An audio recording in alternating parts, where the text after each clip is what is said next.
Monkey pox बीमारी के कहर को लेकर अब दिल्ली भी अलर्ट पर है।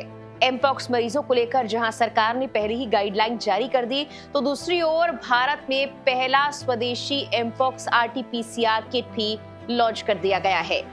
दिल्ली एम्स में भर्ती एमपॉक्स के एक संदिग्ध मरीज की रिपोर्ट को लेकर भी अपडेट सामने आ गई है। रिपोर्ट में क्या कुछ सामने आया है और सरकार ने एमपॉक्स से निपटने के लिए क्या तैयारियां की हैं, कितना तैयार है हेल्थ केयर डिपार्टमेंट, बताएंगे सब कुछ आपको इस वीडियो में। कई देशों में मंकी पॉक्स के मरीज मिलने के बाद विश्व स्वास्थ्य संगठन ने भारत में भी इसके संक्रमण की आशंका जाहिर की है।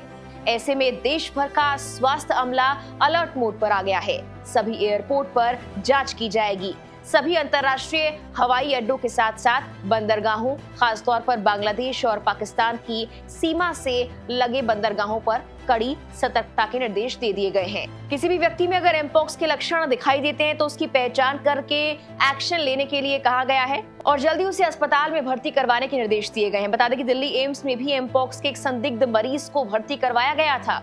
मरीज की रिपोर्ट फिलहाल नेगेटिव आई है, लेकिन उसे निगरानी में रखा गया है। दिल्ली में राम मनोहर लोहिया अस्पताल, सफदरजंग अस्पताल और लेडी हार्डिंग अस्पताल को भी पूरी तरह से तैयार कर दिया गया है और खासकर इन्हें एमपॉक्स मरीजों के लिए रखा गया है। इसके अलावा सभी राज्य सरकारों को एमपॉक्स मामलों को संभालने के लिए अपने अधिकार क्षेत्र में अस्पतालों की पहचान करने और उन्हें तैयार करने का निर्देश भी केंद्र सरकार के द्वारा दिया गया है। दूसरी ओर उत्तर प्रदेश में भी एमपॉक्स को लेकर अलर्ट जारी कर दिया गया है। दूसरे राज्यों से आने वाले लोगों की उन जिलों में जांच की जाएगी जो अन्य राज्यों या देशों के साथ सीमा खास तौर पर साझा करते हैं।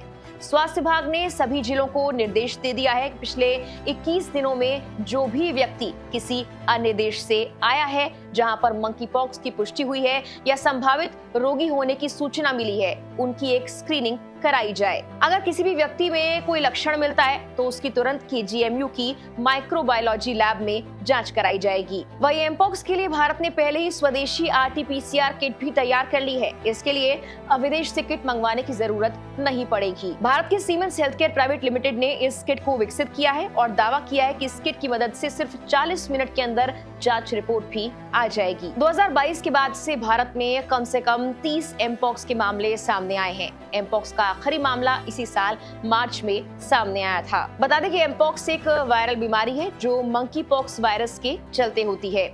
एमपॉक्स को पहले मंकी पॉक्स के नाम से ही जानते थे, लेकिन बाद में इसका नाम एमपॉक्स पड़ गया। इस वायरस की पहचान वैज्ञानिकों ने पहली बार 1958 में की थी, जब बंदरों में पॉक्स जैसी बीमारी का पता लगा था। एमपॉक्स वायरस के उसी परिवार से संबंधित होने की बात सामने आई जिसमें चेचक होता है। पहले ये सिर्फ जानवरों से जानवरों को फैल रहा था, लेकिन अब ये इंसानों में भी फैलने लगा है। इस वायरस के शुरुआती लक्षण हैं बुखार, सिर दर्द, सूजन, पीठ दर्द और मांसपेशियों में दर्द। बुखार उतरने पर शरीर पर चकत्ते आ जाते हैं और ये काफी वक्त तक रहते हैं। अक्सर ये चेहरे से शुरू होते हैं और शरीर के बाकी हिस्सों तक फैल जाते हैं। इन चकत्तों में खुजली, दर्द होता है।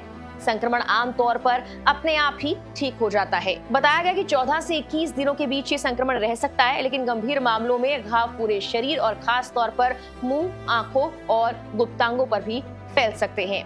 फिलहाल के लिए इस वीडियो में इतना ही।